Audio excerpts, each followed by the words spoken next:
കാർഷിക വാർത്തകൾ.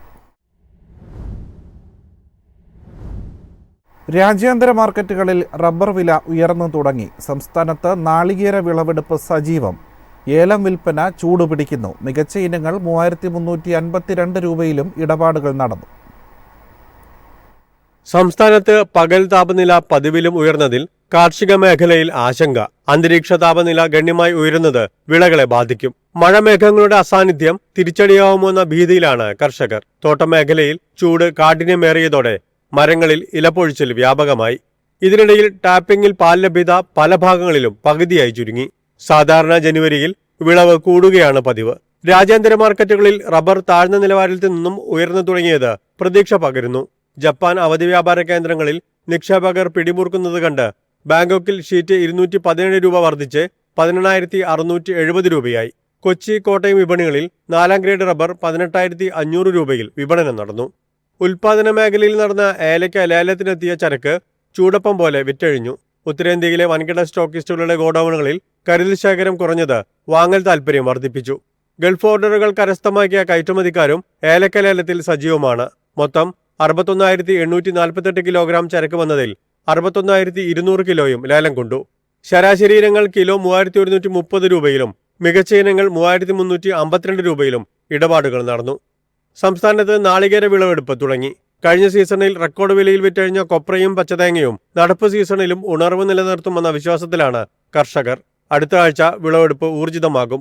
പുതിയ ചരക്ക് വരവിനിടയിൽ പച്ചതേങ്ങ ശേഖരിക്കാനുള്ള തയ്യാറെടുപ്പിലാണ് കേരളത്തിലെയും തമിഴ്നാട്ടിലെയും വ്യവസായികൾ. സംസ്ഥാനത്തെ വിലയേക്കാൾ കിൻഡലിന് 150 രൂപ ഉയർന്നാണ് തമിഴ്നാട്ടിൽ കൊപ്ര വ്യാപാരം നടക്കുന്നത്. News desk MyFin TV. കാർഷികോൽപ്പന്നങ്ങളുടെ അവധി വ്യാപാര നിരോധനം പിൻവലിക്കാൻ കേന്ദ്ര നീക്കം. നിരോധന തീരുമാനം വിപരീത ഫലമുണ്ടാക്കുന്നുവെന്ന് കണ്ടെത്തിയതിനെ തുടർന്നാണിത്. ബസ്മതി ഇതര അരി, ഗോതമ്പ്, കടല, കടുക്, സോയാബീൻ, ക്രൂഡ് പാം ഓയിൽ, ചെറുപയർ പരിപ്പ് എന്നീ 7 കാർഷികോൽപ്പന്നങ്ങൾക്ക് 3 വർഷത്തേക്കാണ് ഫ്യൂച്ചർ ട്രേഡിംഗ് സെബി നിരോധിച്ചിരിക്കുന്നത്. അമിതമായ ഊഹക്കച്ചവടവും ചാഞ്ചാട്ടവും തടയാനാണ് നിരോധനം നടപ്പിലാക്കിയത്. ഈ മാസം 31 വരെയാണ് സെബി അവധി വ്യാപാര നിരോധനം നീട്ടിയത്. 2021 ഡിസംബർ 19 ആദ്യ നിരോധനം നടപ്പിലാക്കിയത്. ഇത് 2022 ഡിസംബർ 20 വരെയായിരുന്നു പ്രഖ്യാപിച്ചത്. പിന്നീട് ഇത് 3 തവണകളായി നീക്കുകയായിരുന്നു. എന്നാൽ ഈ നിയന്ത്രണങ്ങൾ വിപണി വില ലഭിക്കുന്നതിനെ തടസ്സപ്പെടുത്തിയെന്ന കണ്ടെത്തലിനെ തുടർന്നാണ് നിരോധനം അവസാനിപ്പിക്കാൻ കേന്ദ്രം തയ്യാറെടുക്കുന്നത്. News desk MyFin TV. Ethanol ഉൽപ്പാദനത്തിനായി ഫുഡ് കോർപ്പറേഷൻ ഓഫ് ഇന്ത്യയിൽ നിന്ന് വാങ്ങുന്ന അരിക്ക് വില നിശ്ചയിച്ചു. കിലോയ്ക്ക് 28 രൂപ നിരക്കിലായിരിക്കും ഇനി ഡിസ്റ്റിലറികൾക്ക് അരി വിൽക്കുക. എഥനോൾ ഉൽപ്പാദിപ്പിക്കുന്നതിനായി ഡിസ്റ്റിലറികൾക്ക് വിതരണം ചെയ്യുന്നതിനായി ഫുഡ് കോർപ്പറേഷൻ ഓഫ് ഇന്ത്യയുടെ ശേഖരത്തിൽ നിന്ന് കിലോയ്ക്ക് 28 രൂപ നിരക്കിൽ അരി വിൽക്കും. അതേസമയം എഥനോൾ വിലയിൽ മാറ്റം വരുത്തുന്നതിൽ തീരുമാനമായിട്ടില്ല. 2023-24 FCI അരി കിലോയ്ക്ക് 20 രൂപ നിരക്കിലാണ് നൽകിയിരുന്നത്. എഥനോളിന് 58.5 രൂപയായിരുന്നു നിരക്ക്. അതേസമയം മറ്റു വിഭാഗങ്ങൾക്കുള്ള അരിയുടെ പൊതുവിപണിയിലുള്ള വിൽപ്പന വിലയിൽ മാറ്റമില്ല. ക്വിന്റലിന് 2,400 മുതൽ 2,800 രൂപ വരെ നിരക്കിലാണ് ഈ വിഭാഗങ്ങൾക്ക് അരി നൽകുന്നത്. മദ്യനിർമ്മാണത്തിനും മരുന്നുകളിലും എഞ്ചിൻ ഇന്ധനത്തിലും എഥനോൾ ഉപയോഗിക്കുന്നുണ്ട്. കൂടാതെ പെയിന്റുകൾ, മാർക്കറുകൾ, മൗത്ത് വാഷ്, പെർഫ്യൂമുകൾ തുടങ്ങിയ ഉൽപ്പന്നങ്ങളിലും എഥനോൾ കാണപ്പെടുന്നു. കരിമ്പ്, അരി, ചോളം, ബാർലി എന്നിവയിൽ നിന്നാണ് എഥനോൾ പ്രധാനമായും ഉൽപ്പാദിപ്പിക്കുന്നത്. News desk MyFin TV. Agri business വ്യാപിപ്പിക്കാൻ പദ്ധതിയിട്ട് ITC. സുഗന്ധവും ഔഷധമൂല്യവുമുള്ള ഉൽപ്പന്നങ്ങളിലേക്ക് ശ്രദ്ധ കേന്ദ്രീകരിക്കുകയാണ് ലക്ഷ്യം. വളർന്നുവരുന്ന ആഗോള ആരോഗ്യ വിപണിയിൽ അവസരം കണ്ടെത്തുകയാണ് ITC. ഗോതമ്പ്, അരി എന്നിവ കൂടാതെ സുഗന്ധവും ഔഷധമൂല്യമുള്ള ചെടികൾ കൂടി പരിഗണിക്കുകയാണ് കമ്പനി. ഇതിനായി പുതിയ കൃഷിയിടം തയ്യാറാക്കിയിരിക്കുകയാണ്. മധ്യപ്രദേശിലെ സെഹോറിൽ 101 ഏക്കർ അത്യാധുനിക ഓർഗാനിക് സർട്ടിഫൈഡ് ഫാമാണ് സ്ഥാപിച്ചിരിക്കുന്നത്. വിവിധ ഔഷധ സസ്യങ്ങൾ വളർത്തുന്നതിനുള്ള അറിവും പരിശീലനവും കർഷകർക്ക് നൽകും. Medicinal and aromatic plants extracts പ്രോഗ്രാമിന് കീഴിലാണ് ഈ സംരംഭം ആരംഭിച്ചിരിക്കുന്നത്. കൊൽക്കത്ത ആസ്ഥാനമായുള്ള കമ്പനി അസംസ്കൃത ഔഷധ സസ്യ വിഭാഗത്തിൽ അനുയോജ്യമായ ഔഷധ സസ്യങ്ങൾ തിരിച്ചറിയുന്നതിനും മികച്ച കൃഷിരീതികൾ നടപ്പിലാക്കുന്നതിനും ശക്തമായ വിപണി ബന്ധങ്ങൾ സ്ഥാപിക്കുന്നതിനും കർഷകരുമായി ചേർന്ന് പ്രവർത്തിക്കുന്നു. News desk MyFin TV. സുഗന്ധവ്യഞ്ജന വ്യാപാരത്തിൽ മൂല്യവർധന, സർട്ടിഫിക്കേഷൻ എന്നിവ ഉറപ്പാക്കണമെന്ന് ICAR. സുഗന്ധവ്യഞ്ജനങ്ങളുടെ ഗുണനിലവാരവും ആഗോള മത്സരക്ഷമതയും വർദ്ധിപ്പിക്കുന്നതിന് ഈ ഘടകങ്ങൾ ആവശ്യമെന്ന വിലയിരുത്തൽ. സുഗന്ധവ്യഞ്ജന വ്യാപാരത്തിൽ മൂല്യവർദ്ധനവും സർട്ടിഫിക്കേഷനും വേണമെന്ന് ഡൽഹി ICARലെ ഹോർട്ടിക്കൾച്ചറൽ സയൻസസ് വിഭാഗം deputy director general Sanjay Kumar Singh പറഞ്ഞു. ഇന്ത്യൻ സുഗന്ധവ്യഞ്ജനങ്ങളുടെ ഗുണനിലവാരവും ആഗോള മത്സരക്ഷമതയും വർദ്ധിപ്പിക്കുന്നതിന് ഈ ഘടകങ്ങൾ അത്യന്താപേക്ഷിതമാണെന്നും അദ്ദേഹം ചൂണ്ടിക്കാട്ടി. സുഗന്ധവ്യഞ്ജന വ്യവസായത്തിന്റെ വളർച്ചയെ നയിക്കുന്നതിൽ നവീകരണത്തിന്റെയും സാങ്കേതിക വിദ്യയുടെയും പ്രാധാന്യവും അദ്ദേഹം വ്യക്തമാക്കി. Indian council of agricultural research, national research centre on seed spices board എന്നിവരുടെ സഹകരണത്തോടെ ഇന്ത്യൻ സൊസൈറ്റി ഫോർ സ്പൈസസ് നടത്തിയ പരിപാടിയുടെ ഭാഗമായി സംസാരിക്കുകയായിരുന്നു അദ്ദേഹം. കാർഷിക സാങ്കേതിക വിദ്യകളിലെ ഏറ്റവും പുതിയ മുന്നേറ്റങ്ങൾ പ്രദർശിപ്പിക്കുന്ന ഒരു സ്മാർട്ട് ഫാമിംഗ് ടെക്നോളജി എക്സിബിഷനും പരിപാടിയിൽ സജ്ജീകരിച്ചിട്ടുണ്ട്. News desk MyFin TV. കമ്പോള നിലവാരം. ഇന്നത്തെ കമ്പോള നിലവാരം. RSS 4 188, RSS 5 184, ലാറ്റക്സ് 131, ജാതിക്ക 360, ജാതിപത്രി 2100 മുതൽ 2300 വരെ, ഗ്രാമ്പൂ 900, അടയ്ക്ക 280, കാപ്പിക്കുരു 235, കൊക്കോപ്പരിപ്പ് 740, കുരുമുളക് ഗാർബിൾഡ് 66300, കുരുമുളക് അൺഗാർബിൾഡ് 64300, ഏലയ്ക്ക 3000 മുതൽ 3100 വരെ, വെളിച്ചെണ്ണ 22100, കൊപ്ര 17400, ചുക്ക് 32500.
പ്രവാസ ലോകത്ത് നിന്നുള്ള വാർത്തകൾ.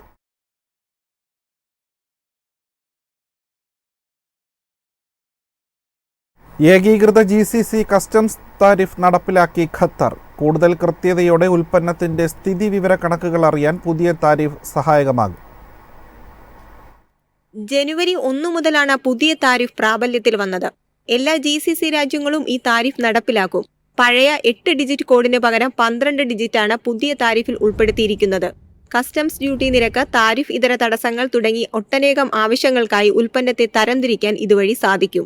കസ്റ്റംസ് ഹാർമോണൈസ്ഡ് സിസ്റ്റം കോഡ് ഉപയോഗിച്ച് ചരക്കുകൾക്ക് ഇറക്കുമതി തീരുവ ചുമത്തുന്നതാണ് താരിഫ്. ഓരോ ഉൽപ്പന്നത്തെയും തിരിച്ചറിയാൻ നിശ്ചിത കോഡ് ഉണ്ടായിരിക്കും. ഈ കോഡുകൾ ഉപയോഗിച്ച് ഉൽപ്പന്നത്തിന്റെ സ്ഥിതിവിവര കണക്കുകൾ അറിയാൻ സാധിക്കും. രജിസ്ട്രേഷൻ അതോറിറ്റികൾ മുഖേന കസ്റ്റംസ് ക്ലിയറൻസ് കൂടുതൽ വേഗത്തിലാക്കാനും സാധിക്കും. News desk MyFin TV. H1B വിസയുള്ള വിദേശികൾക്ക് സ്വദേശത്തേക്ക് മടങ്ങാതെ തന്നെ ഇനി വിസ പുതുക്കാം.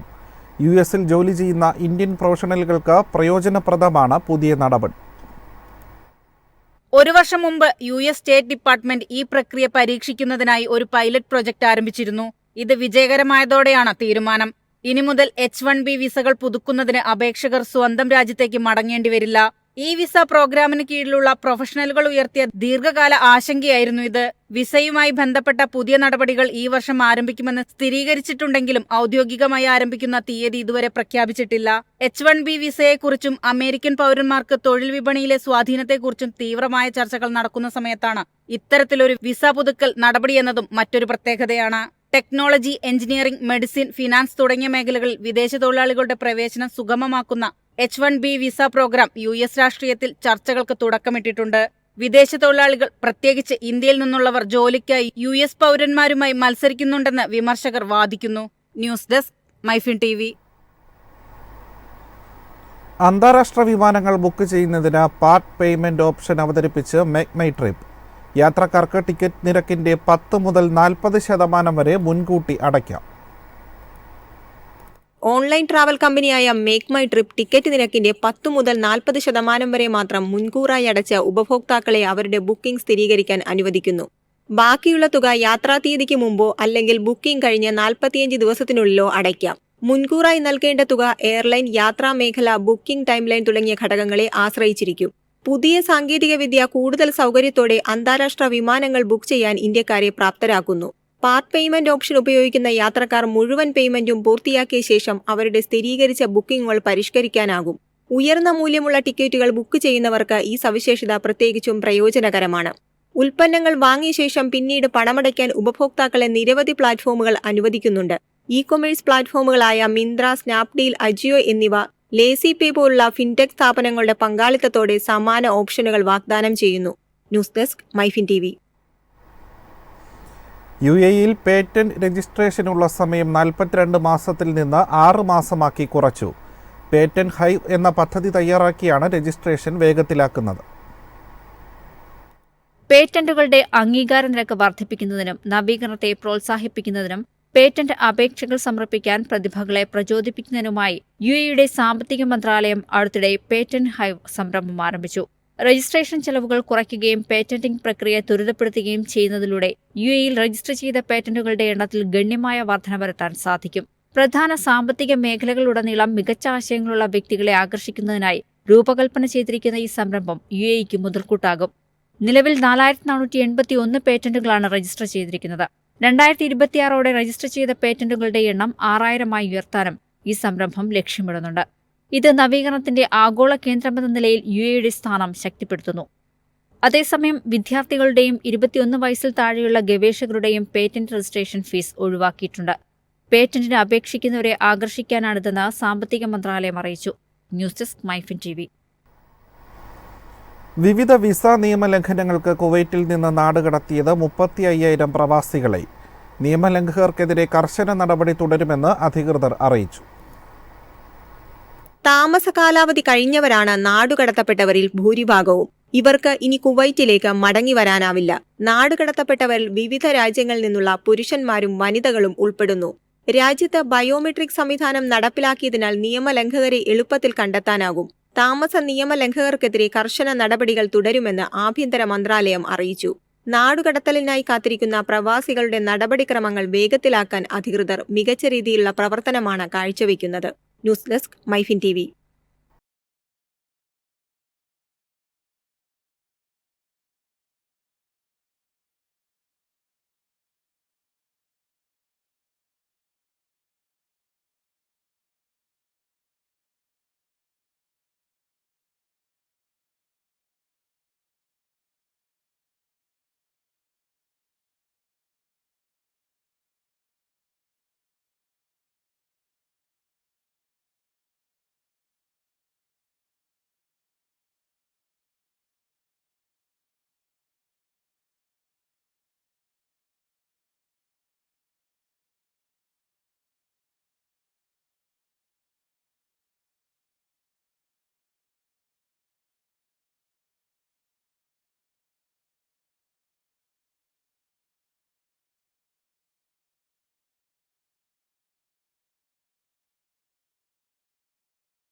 ടെക് ലോകത്ത് നിന്നുള്ള വാർത്തകൾ.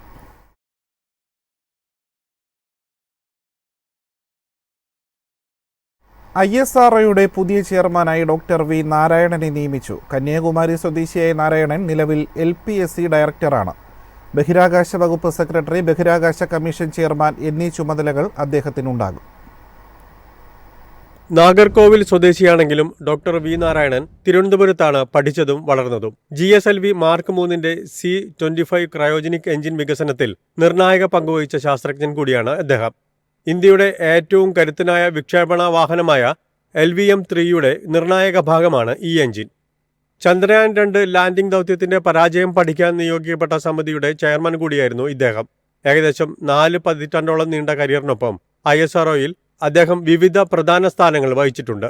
നിലവിലെ ചെയർമാനായ ഡോക്ടർ S. സോമനാഥ് ജനുവരി 14 വിരമിക്കും. ഇതിനുശേഷമായിരിക്കും ഡോക്ടർ നാരായണൻ ചെയർമാനായി ചുമതലയെടുക്കുക.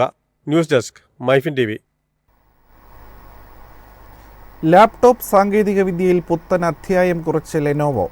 തിങ്ക്ബുക്ക് പ്ലസ് എന്ന 6th ജനറേഷൻ മോഡലിലൂടെ ലോകത്താദ്യമായി ഫോൾഡബിൾ ലാപ്ടോപ്പ് പുറത്തിറക്കിയിരിക്കുകയാണ് കമ്പനി.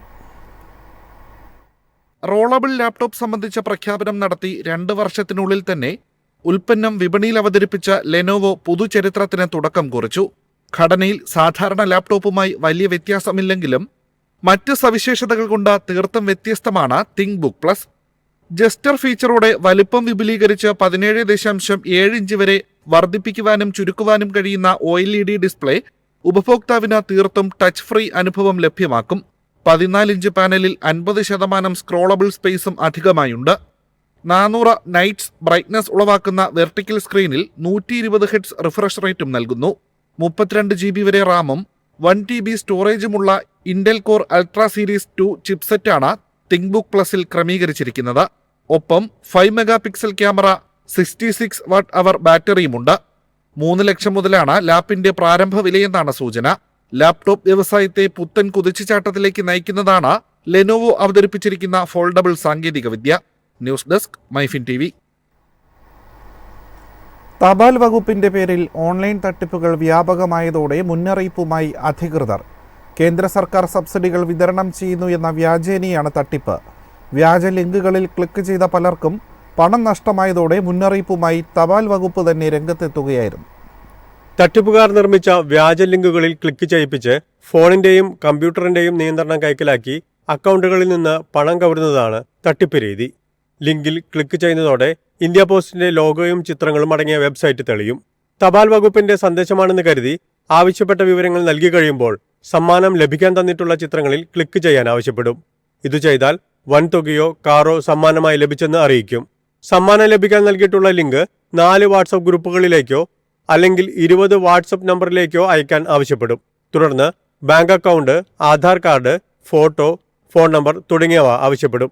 ഇതെല്ലാം അയച്ചാൽ പ്രോസസ്സിംഗ് ചാർജ്, രജിസ്ട്രേഷൻ ഫീസ് ആവശ്യപ്പെട്ട് പണം കൈപ്പറ്റി തട്ടിപ്പ് നടത്തുന്നതാണ് രീതി. നിരവധി പേർ ചതിക്കുഴികളിൽപ്പെട്ടതോടെ തപാൽ വകുപ്പ് തന്നെ മുന്നറിയിപ്പുമായി രംഗത്തെത്തി. ഇത്തരം വ്യാജ സന്ദേശങ്ങളിൽ വീഴരുതെന്നും തട്ടിപ്പുകാർക്കെതിരെ ജാഗ്രത പുലർത്തണമെന്നും തപാൽ വകുപ്പ് അറിയിച്ചു. News desk, MyFin TV. Facebook, Instagram, Threads എന്നീ പ്ലാറ്റ്ഫോമുകളിൽ തൊഴിലെടുക്കുന്ന ഫാക്ട് ചെക്കർമാരെ ഒഴിവാക്കാൻ മെറ്റ. പകരം എക്സിലേതിന് സമാനമായി ഉപയോക്താക്കളെ തന്നെ ഈ ജോലി ഏൽപ്പിക്കാനുള്ള നീക്കത്തിലാണ് കമ്പനി. പുറത്തുനിന്നുള്ള ഏജൻസികളാണ് ഫേസ്ബുക്കിന് വേണ്ടി നിലവിൽ വസ്തുതാ പരിശോധകരായി പ്രവർത്തിക്കുന്നത്. കമ്മ്യൂണിറ്റി നോട്ട് സംവിധാനത്തിലൂടെ ഉപയോക്താക്കൾക്ക് തെറ്റായ വാർത്തകളും തെറ്റിദ്ധരിപ്പിക്കുന്ന വിവരങ്ങളും ഇനി നേരിട്ട് റിപ്പോർട്ട് ചെയ്യാനാകും.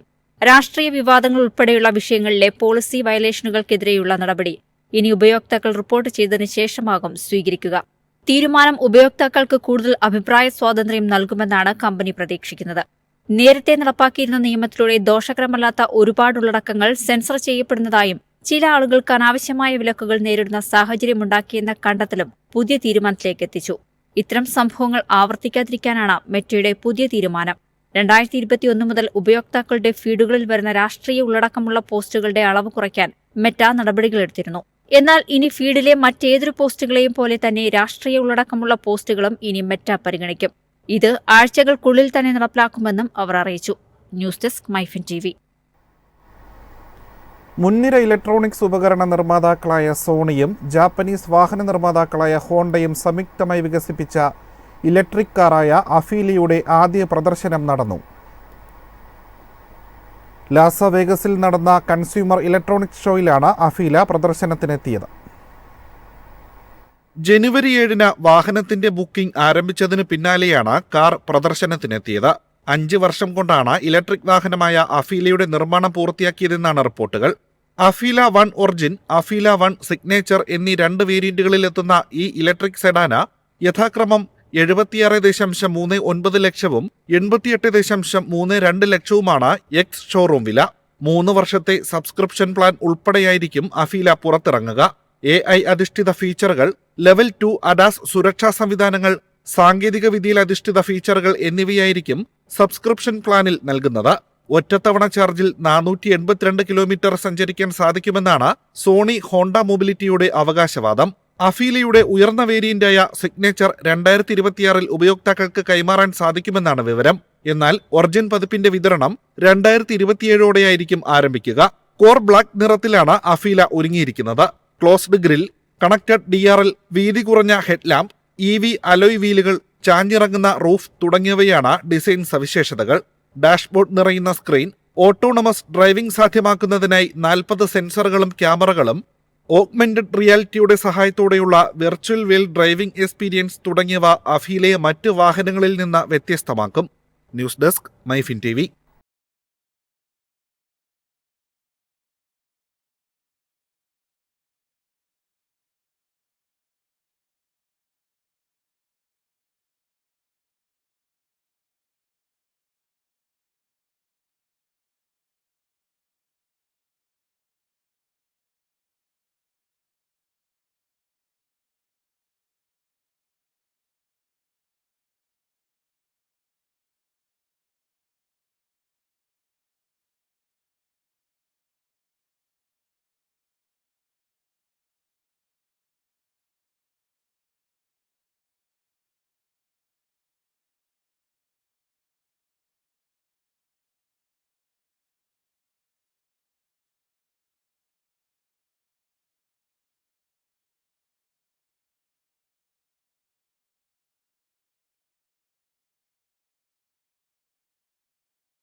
നമസ്കാരം.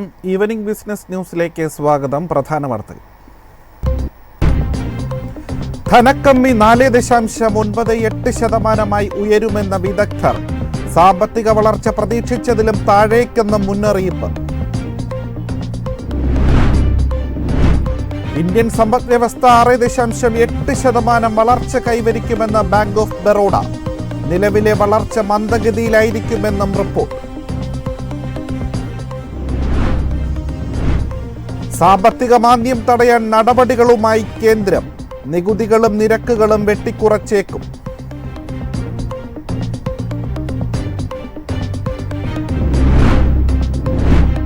ആദായ നികുതി നിയമങ്ങൾ കൂടുതൽ ലളിതമാക്കിയേക്കും. കേന്ദ്ര ബജറ്റിൽ മാറ്റങ്ങൾ പ്രഖ്യാപിക്കാൻ സാധ്യത.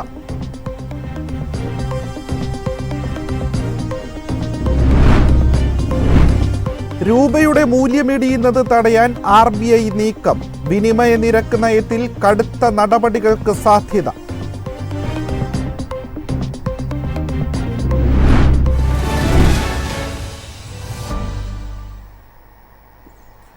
വിശദമായ വാർത്തകളിലേക്ക്. ആദ്യം ഓഹരി വിപണിയിലെ വാർത്തകളിലേക്കാണ്. മാർക്കറ്റിലെ ഇന്നത്തെ വിവരങ്ങളുമായി ന്യൂസ് ഡെസ്കിൽ നിന്ന് റമീസ് അഹമ്മദ് ചേരുന്നു. റമീസ്, വിപണിയിലെ ഇന്നത്തെ ക്ലോസിംഗ് നില എങ്ങനെയാണ്? ആഭ്യന്തര വിപണി ഇന്ന് വ്യാപാരം അവസാനിപ്പിച്ചിരിക്കുന്നത് ഫ്ലാറ്റായാണ്. രണ്ടാം പകുതിയിൽ ശക്തമായ തിരിച്ചുവരവ് നടത്തിയെങ്കിലും നേരിയ ഇടിവോടെയായിരുന്നു ഇന്ന് വിപണി ക്ലോസ് ചെയ്തിരിക്കുന്നത്. IT, oil and gas, FMCG മേഖലകളിൽ നിന്നുള്ള വാങ്ങൽ സമ്മർദ്ദമായിരുന്നു വിപണിക്ക് ഇന്ന് താങ്ങായത്. വ്യാപാരാവസാനം സെൻസെക്സ് 50.62 പോയിന്റ് ഇടിഞ്ഞ് 78,148.49 നിഫ്റ്റി 18.95 പോയിന്റ് ഇടിഞ്ഞ് 23,688.95 ക്ലോസ് ചെയ്തത്. നിഫ്റ്റിയിൽ ONGC, ITC, Reliance Industries, TCS, Asian Paints ഓഹരികൾ മികച്ച നേട്ടത്തോടെയായിരുന്നു ക്ലോസ് ചെയ്തത്. Apollo hospital, Trent, Bajaj auto, Adani ports, Shriram finance ഓഹരികൾ എന്നീ ക്ലോസ് ചെയ്തിരിക്കുന്നത് നഷ്ടത്തിലായിരുന്നു. ഏഷ്യൻ വിപണികളിൽ സിയോൾ, ഷാങ്ഹായ് എന്നിവ നേട്ടത്തോടെ ക്ലോസ് ചെയ്തപ്പോൾ ടോക്കിയോ, ഹോങ്കോങ് എന്നിവ നഷ്ടത്തിലായിരുന്നു വ്യാപാരം അവസാനിപ്പിച്ചത്. യൂറോപ്യൻ വിപണികളിൽ നിലവിൽ നേട്ടത്തോടെയാണ് വ്യാപാരം നടത്തുന്നത്. കഴിഞ്ഞ ദിവസം US വിപണികൾ വ്യാപാരം അവസാനിപ്പിച്ചതും നേട്ടത്തിൽ തന്നെയായിരുന്നു. അമൽ, ഇതോടൊപ്പം സെക്ടറൽ സൂചികകളുടെ ഇന്നത്തെ ഒരു നിലവാരം എങ്ങനെയാണ്? സെക്ടറൽ സൂചികളിൽ നിഫ്റ്റി, ഓയിൽ ആൻഡ് ഗ്യാസ് സൂചികയാണ് ഇന്ന് മികച്ച നേട്ടം രേഖപ്പെടുത്തിയിരിക്കുന്നത്. 1.39% സൂചിക ഉയർന്നത്. നിഫ്റ്റി, IT, FMCG സൂചികൾ 0.41% വീതം ഇന്നത്തെ വ്യാപാരത്തിൽ നേട്ടമുണ്ടാക്കിയിട്ടുണ്ട്. നിഫ്റ്റി ഹെൽത്ത് കെയർ സൂചിക 1.17%, ഫാർമ സൂചിക 1% ഇന്നത്തെ വ്യാപാരത്തിൽ ഇടിഞ്ഞിരുന്നു. നിഫ്റ്റി മെറ്റൽ, PSU ബാങ്ക് സൂചികൾ 0.8% വീതം ഇന്നത്തെ വ്യാപാരത്തിൽ നഷ്ടം നൽകിയിട്ടുണ്ട്. BC mid cap, small cap സൂചികൾ 1% വീതം ഇന്നത്തെ വ്യാപാരത്തിൽ ഇടിഞ്ഞു. ഇന്ത്യ വിക് സൂചിക 1.33% താഴ്ന്ന് 14.46 ക്ലോസ് ചെയ്തത്. റമീസ്, ഇതോടൊപ്പം കേരള കമ്പനികളുടെ ഇന്നത്തെ ഒരു പെർഫോമൻസിനെ ചുരുക്കത്തിൽ എങ്ങനെ വിലയിരുത്താം? കേരള കമ്പനികളിൽ കൊച്ചിൻ മിനറൽസ് ഓഹരികളായിരുന്നു മികച്ച നേട്ടം രേഖപ്പെടുത്തിയത്. 1.61% ഉയർന്ന ഓഹരികൾ